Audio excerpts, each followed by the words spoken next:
السلام عليكم ورحمة الله وبركاته. ازيكم حبايبي؟ عاملين ايه؟ وحشتوني. النهاردة بقى هنعمل بقى ايه، اكلة كده تدفي كده واكلة جميلة. وعندي شوربة اهي، شوربة لحمة جميلة برضو، طعمها حلو، والبهارات فيها مسكراها ومخليها حلوة. آه معايا العدس، انا غاسلة العدس اهو. نص كيلو عدس، زي ما تحبي، زي تبع اكلكم، كيلو الا ربع عدس اللي انت عايزاه، كيلو عدس زي ما تحبي يعني، انتوا واكلكم يعني. معايا بقى بصل وجزر وتوم اهو.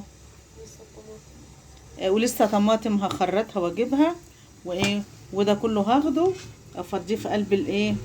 بس انا ماسكه التليفون بايديا،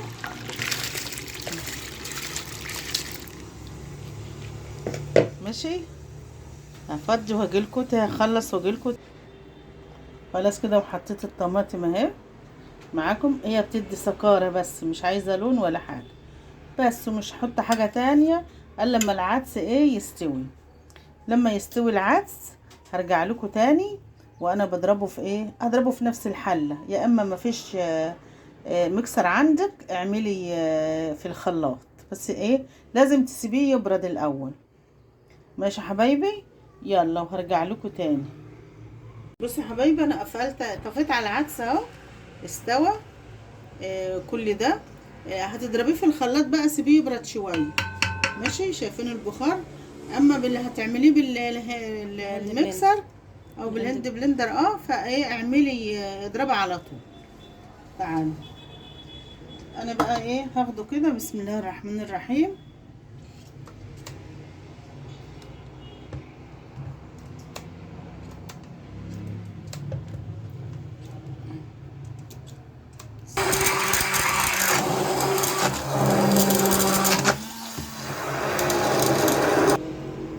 كده انا ضربت اهو، حطيته على البوتاجاز، ومعايا الايه الشعريه. حمرت شويه شعريه صغيره قوي، تغلي غلوه واطفى عنها، مش شايفين؟ وحط له شويه شوربه كمان. يلا، وهجيب البولات اللي انا بعمل فيها وايه، وهفرخها فيها. طفيت كده عنها، الشعريه غلت غلوه بس، ما بتاخدش حاجه. اهو.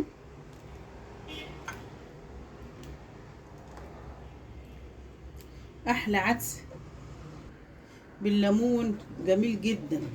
ولا حطيت اي حاجه في الشوربه غير حبه توابل صغيره وحبه كمون. الشوربه فيها كل التوابل وطعمه جدا.